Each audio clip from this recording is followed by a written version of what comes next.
Olá, galerinha do sexto ano, tudo bom com vocês? Bem, galerinha, nesta aula nós começaremos a falar sobre Antiguidade Clássica. Iniciaremos os estudos sobre Grécia Antiga. Então, bora lá para a nossa aula e peço a vocês também que estejam em mãos com o módulo 7 a partir da página 166. Então, vamos lá.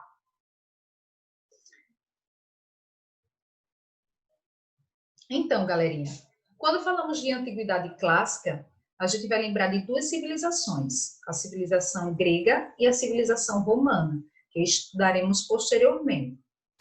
E elas são chamadas de clássicas por quê? Pois elas são consideradas base da civilização das sociedades ocidentais, as sociedades ocidentais modernas.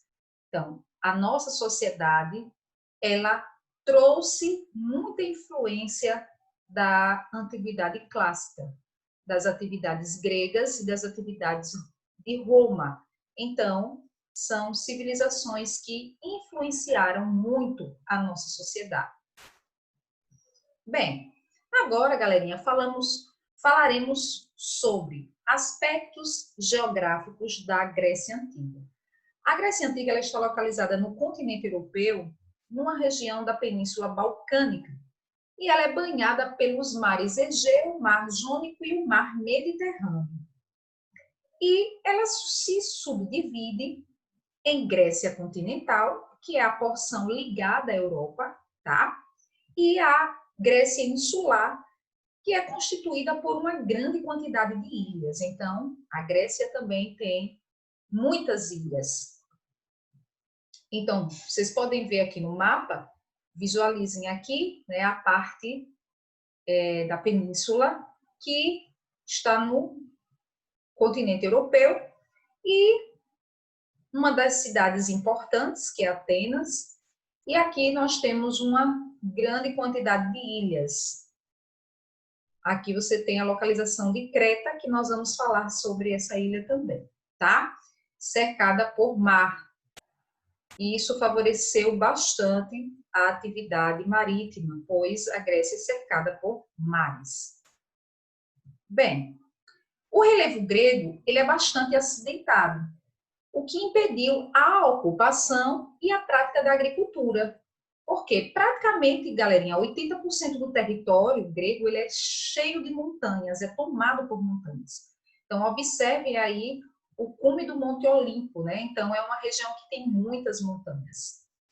O relevo montanhoso também vai bloquear as comunicações internas, porém, vai favorecer o surgimento das cidades-estado independentes, certo? Então, quando falamos de Grécia, nós não falamos de um país unificado, nós falamos de cidades-estados politicamente independentes.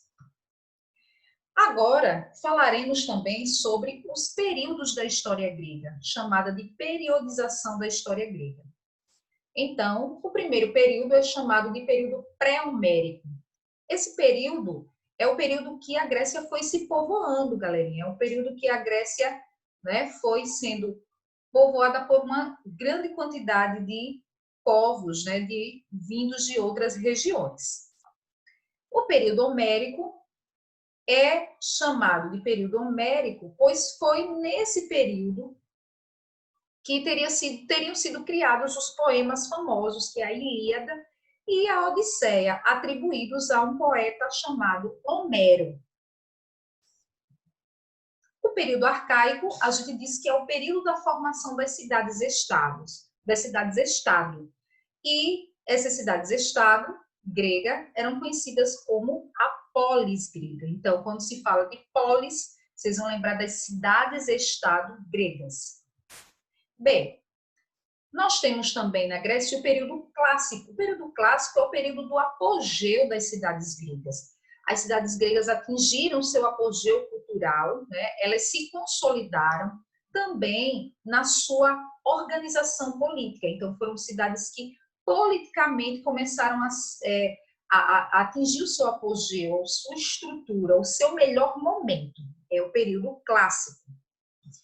E, por fim, nós vamos ter o período helenístico. Esse período helenístico também conhecido como período da decadência, da queda da polis grega. Então, é o período de domínio, né? Que as cidades gregas serão dominadas pelo povo macedônico e depois pelo povo romano, posteriormente pelos romanos.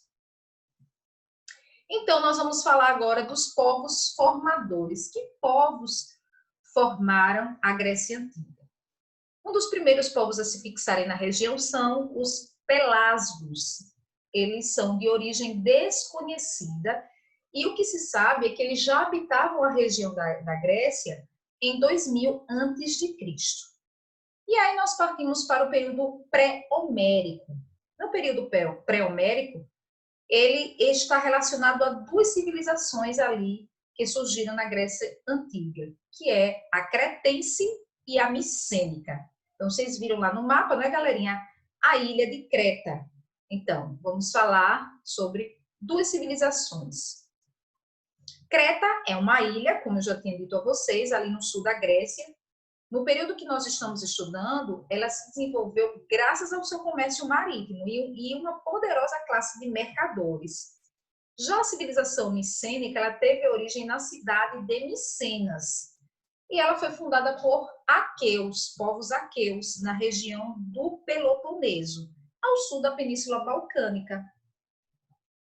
Então, os aqueus, eles eram arianos, um dos povos indo-europeus que migraram para a região da Grécia. E eles migraram para lá em busca de terras melhores para que eles conseguissem sobreviver. Então, os aqueus eram povos indo-europeus que acabaram indo para a Grécia para buscar melhores condições de vida, né? Melhores terras para conseguir plantar, colher, para sobreviver. Então, por volta de 1400 a.C., a ilha de Creta ela vai ser dominada pelos micenas, por micenas. E aí você vai ter a origem da civilização creto-micênica. Então, você vai ter a junção da civilização creta e micênica. Com a dominação, os aqueus acabam aprendendo as técnicas de navegação que os cretenses já tinham, né? Então, lá em Creta, na ilha de Creta, eles trabalhavam com técnicas de navegação. Os aqueus, que se unem à civilização Creta, né? Civilização creto, e aí se tornam uma civilização creto-micênica, acabam aprendendo as técnicas de navegação que os cretenses já sabiam, né? Já por morarem ali na ilha de Creta. Então, essa imagem que vocês estão vendo aí, gente, são ruínas do Palácio de Knossos, lá na ilha de Creta. E, segundo a lenda, esse local foi a moradia do Minotauro, que era um monstro que seria metade humano e metade touro, e ele vivia num labirinto. Para isso, eu vou compartilhar com vocês aqui um pequeno vídeo para que vocês entendam um pouco sobre essa lenda. Então, vamos lá, prestem atenção.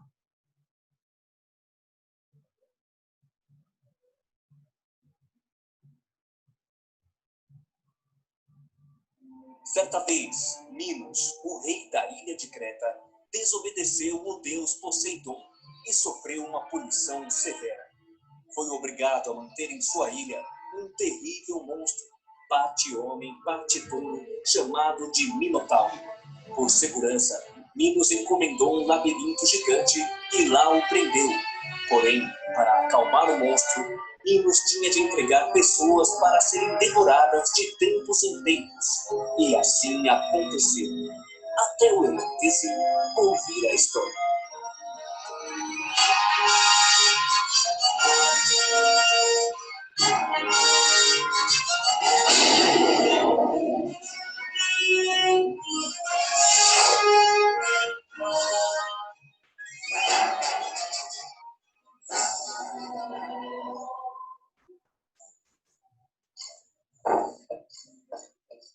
Alto lá! Quem é você e o que faz aqui? Então você é o rei que deixa inocentes serem devorados por esse monstro. Eu vim acabar com essa parada. Leve-me a ele. Mas, meu jovem, nunca ninguém saiu vivo de lá. Eu sairei. Não há nada.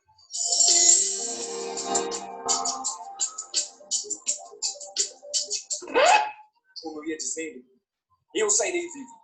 Só preciso saber como não me perder dentro do labirinto. Eu acho que eu tenho uma ideia.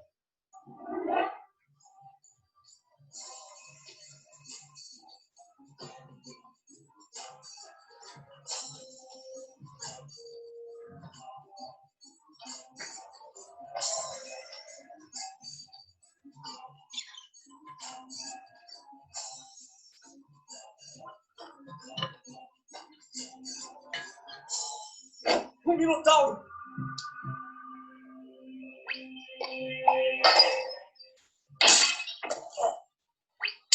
Oh, meu...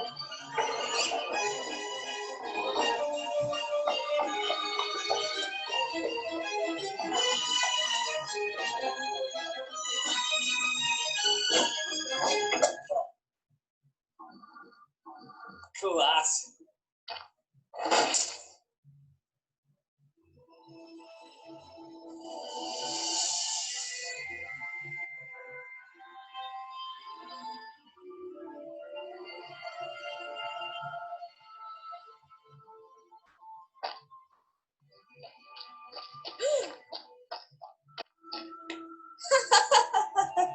Essa foi boa.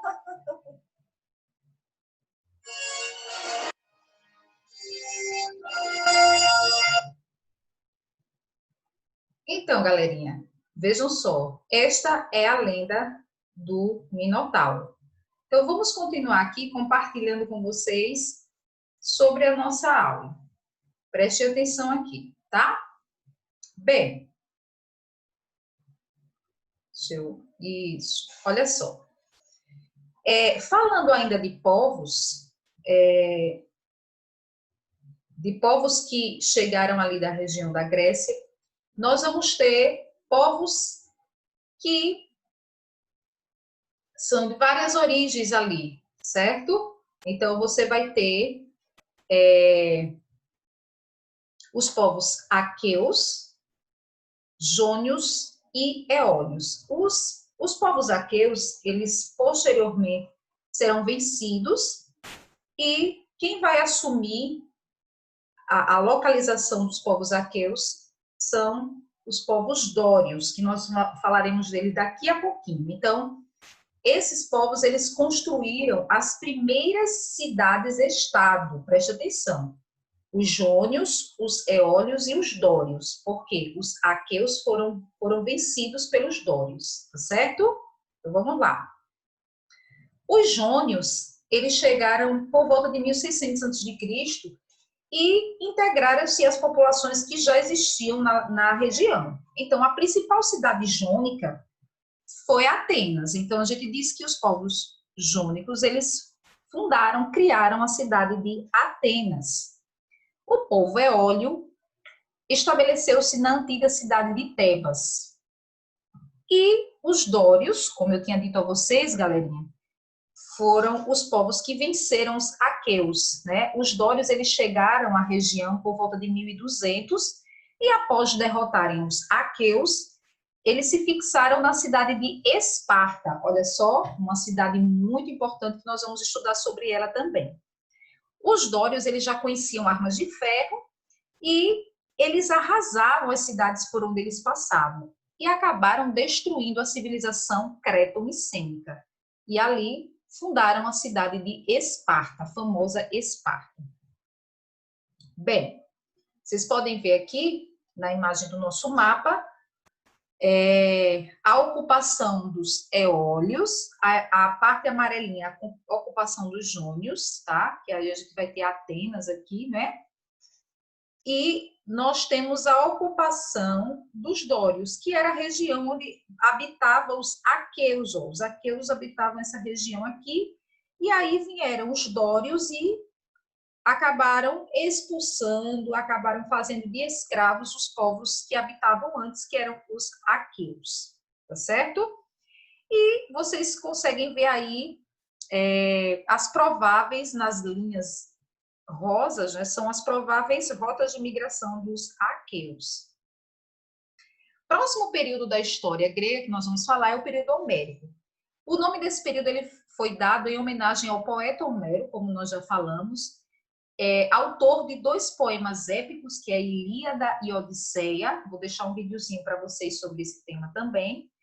E esses 2 poemas, galerinha, forneceram aos pesquisadores informações importantíssimas sobre a Grécia Antiga. Então, quando os pesquisadores encontraram esses poemas, eles perceberam que ali tinha muito conteúdo da história da Grécia. E, especificamente, o conteúdo dos poemas Ilíada e Odisseia revelavam aspectos do período micênico e pós-micênico, certo? Então, um dos primeiros períodos da história da Grécia. A vida urbana nesse período desapareceu e a população no período homérico ela organizou-se em torno de cidades familiares. Então, você tinha aí os genos, né, que eram comunidades familiares. E esses indivíduos tinham um mesmo antepassado, cultuavam os mesmos deuses e obedeciam ao membro mais velho, que era o basileiro. Essas comunidades gentílicas, né, que eram os genos, eles dedicavam-se a uma economia de subsistência. Então, o que eles faziam? Trabalhavam para se manter, certo? Não estavam preocupados com guardar, ter lucros enormes, não. Eles estavam preocupados com a sua subsistência. E era uma economia também autossuficiente. Eles conseguiam viver, né, relativamente bem e trabalhavam para se manter. Bem, com o tempo, né, essas comunidades começaram a se modificar, porque os genos foram crescendo muito. Então, essas comunidades familiares começaram a crescer e o que acontece? A população aumentou muito e o outro problema foi que o solo começou a se esgotar. Então, o solo começou a ficar mais pobre, né? A gente sabe que o solo, quando é muito utilizado para o plantio, ele vai ficando pobre, ele vai ficando ruim, esse solo se esgota. E aí, isso vai gerar a diminuição da produção de alimentos. Então, não vai ter mais alimento para todo mundo. Então, vem aí, com isso a fome e o descontentamento generalizado. Então, essas comunidades familiares começam a, né, migrar, elas começam a sair, né, das suas comunidades buscam, né, e vão buscar, na verdade, uma melhoria, né, um outro local para viver. Por quê? Porque ali não tinha mais como eles estarem todos juntos, muita gente, pouco alimento e fome, e há um descontentamento. Então, essas comunidades começam a se diluir, tá? Essas famílias, os gêneros, já não vão existir mais. E aí nós vamos passar para uma outra fase da história grega, que é o período arcaico. No período arcaico, lá por volta do século 8 a.C., certo? É o período que a gente fala que é a formação das cidades-estado, as conhecidas polis, né? Então, a formação das primeiras cidades. Lembrem que essas cidades, elas são cidades-estado independentes. Então, várias cidades-estados surgirão na Península Balcânica.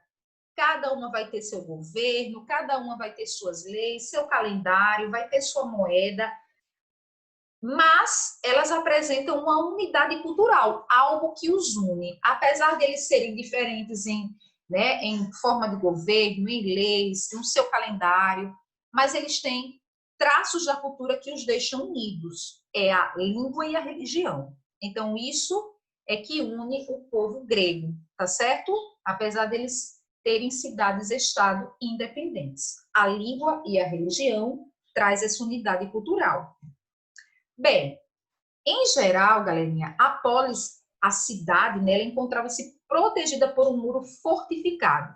Então, na parte alta, sendo, né, que é a Acrópole, que é a cidade alta, ela possuía várias funções. Era o centro político da polis, além de ser uma fortaleza, e era também um santuário.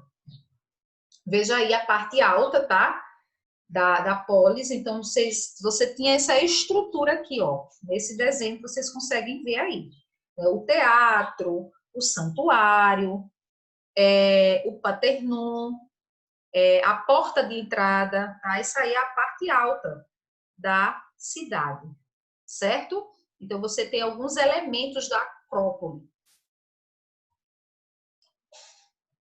Então, agora, galerinha, nós falaremos de uma cidade que se destacou nesse período, no período arcaico. Lembrem que nós estamos no período arcaico, o período da formação das cidades. Então, agora nós vamos falar de uma dessas cidades, que é Esparta, tá? Eu acredito que você já tenha ouvido falar de algum filme, alguma coisa, algum documentário sobre Esparta. Tem muita coisa, tem muito o que se falar, e é uma história que traz muitas curiosidades, certo? Então, essa cidade-estado, a polis, era localizada ali na península do Peloponeso e é uma cidade-estado com origem na chegada dos dórios. Lembram lá que eu falei no início, né? Essa região era habitada pelos aqueus, certo? Que uniu a civilização creto-micênica. Porém, chega ali os dórios, acabam, né, destruindo ali a cidade, eles tomam conta, expulsam os aqueus, alguns se tornam escravos, e nós vamos falar sobre isso mais adiante. Era uma região habitada antes pelos aqueus. E quem chega lá, os dórios, e criam a cidade de Esparta. Bem, como eu tinha dito a vocês, os dórios eles tinham conhecimento de armas de ferro, e isso deu a eles uma grande vantagem bélica sobre os antigos habitantes, sobre os aqueus. Então, por eles terem já o conhecimento de armas de ferro. E os que resistiram à invasão dórica acabaram se tornando escravos. Aqueles que resistiram, que não se renderam, se tornavam escravos, tá? Os aqueus que se opuseram a resistir, que não se opuseram, corrigindo, aqueles que não se opuseram, que não foram contra, que disseram, não, eu me rendo, né? Eu me rendo, não quero sobreviver. Esses, né, que não quiseram se tornar escravos, que quiseram sobreviver, os dórios disseram, olha, vocês estão livres, porém não tinham direitos políticos, tá? E alguns aqueus acabaram preferindo fugir para outras cidades. Não quiseram ficar mais nas terras que eles moravam, tá certo? Bem, Esparta, ela se caracterizava pelo militarismo. Quando a gente fala de Esparta, a gente lembra, vocês vão lembrar sempre da atividade militar. Era uma cidade, né, que a criança, desde muito jovem, ela era preparada para a atividade militar. Então, vocês vão ver um pouco sobre isso mais adiante, mas quando falar de Esparta, vocês vão lembrar logo a atividade militar, o militarismo, tá? E também outra característica eles estabeleceram uma forma de governo que era chamado governo oligárquico. Que é isso? O governo para poucos. E você tinha ali o governo que tomava conta das melhores terras da região. E nessa cidade, o objetivo maior, principal, era tornar os cidadãos modelos de soldados. Eles queriam soldados bons, bem treinados, prontos para a batalha. Bem, sobre a sociedade, a gente diz que a sociedade ela era rigidamente hierarquizada. Então, a posição social ela era determinada pelo nascimento do indivíduo. Vejam só aqui, na nossa pirâmide. Você tinha no topo os espartanos, gente, ou esparciatas, eram aqueles descendentes dos dórios, aqueles que invadiram, né, a cidade. E eles formavam a aristocracia guerreira. Lembrando que os dórios, eles dedicavam-se à guerra e eles eram donos das melhores terras, né? Eram donos de escravos e eram eles, os espartanos, que governavam a polis, eram eles que governavam a cidade. Depois dos espartanos, nós temos os periecos. Os periecos eram homens livres, porém eles eram descendentes dos povos nativos. Quem eram os povos nativos da região? Bora lá? Os aqueus. Quem respondeu aqueus, acertou. Então, os aqueus, tá? Eram esses povos nativos, e os periecos foram aqueles que não resistiram à invasão dos dórios, que disseram, eu me rendo, eu quero sobreviver e vou ficar por aqui mesmo. Só que os periecos não tinham direitos políticos e a atividade que eles se dedicavam eram o artesanato e o comércio, tá? E na última parte aqui da sociedade, nós temos os ilotas. era a maioria esmagadora de escravos. Eles também eram descendentes dos aqueus, dos nativos, porém eram aqueles que resistiram à invasão. Como os aqueus também eram soldados, tá? Frequentemente os aqueus eles promoviam algumas revoltas e aí os dórios estavam sempre se preparando, né? Sempre se preparando, aprimorando suas técnicas militares para manter o controle da região. E os ilotas, eles também serviam para os treinos militares, para que os jovens e adultos aperfeiçoassem suas habilidades na luta. Esses escravos também, os ilotas, eles trabalhavam na agricultura e em obras públicas da cidade. E a política de Esparta? Vamos ver como que acontecia na política espartana. Olha só, gente. Na política espartana, você tem uma característica interessante. Você tem uma diarquia. Diarquia, professora? Sim, lá eles tinham 2 reis. E o que acontece? Em épocas de guerra, esses 2 reis se dividiam, né? Enquanto um ficava controlando a cidade, o outro rei, ele comandava o exército. Eles também exerciam funções religiosas, funções militares e funções judiciárias. O outro grupo político que você tinha era a Gerúsia, que era um conselho de anciãos. Ele era formado por membros que eram maiores de 60 anos. Olha que interessante, tá? E esse cargo era um cargo vitalício. A atividade deles era elaborar leis. Você tinha também na política espartana a Ápela. A Ápela era uma assembleia popular formada por cidadãos, agora cidadãos maiores de 30 anos, e eles tinham a função de aprovar a escolha dos éforos, que nós vamos falar desse que está acima, o eforato, tá? Eles podiam eleger os membros da Gerúsia também e ratificar, quer dizer, mudar algumas das suas decisões. E o eforato? O eforato, por sua vez, eles eram magistrados, eram 5, tá? 5 éforos. Eles eram eleitos anualmente pela Ápela, por esse grupo aqui, ó, e eles podiam ser reeleitos. Eles governavam a cidade, participando de reuniões da Ápela e da Gerúsia também. Olha que interessante. E nós temos aqui, ó, eles eram chamados de órgão executivo do governo espartano. Então, eles fiscalizavam a obediência às leis, fiscalizavam a vida econômica dos cidadãos. Essa era a função dos éforos ou eforato. E sobre a educação? Gente, esse é um dos grandes destaques da cidade de Esparta, a atividade militar. A educação era militarista, tá? Então, dos 7 aos 30 anos, os espartanos eles recebiam uma educação militar. E essa educação os preparava para as guerras e os treinava para suportar fome, eles eram treinados para suportar o frio, suportar o cansaço, o sono. Essa educação ela era caracterizada pela rigidez, era uma atividade muito rígida. Nos períodos de paz, os exercícios físicos e militares eles prosseguiam. Não é porque a guerra tinha parado que eles paravam, eles não deixavam de se preparar. Eles se preparavam com o mesmo rigor. E ao fazer 30 anos, eles se tornavam cidadãos, aí eles já podiam casar, tomavam posse de um lote de terra, de escravos, e as suas obrigações militares continuavam. Ficavam em uma caserna, que era uma espécie de alojamento durante o dia, e iam para casa à noite. Os espartanos, eles participavam ativamente dos treinamentos e das guerras até os 60 anos. Olha só, gente, que interessante. Quando se aposentavam do exército, eles podiam fazer parte da Gerúsia.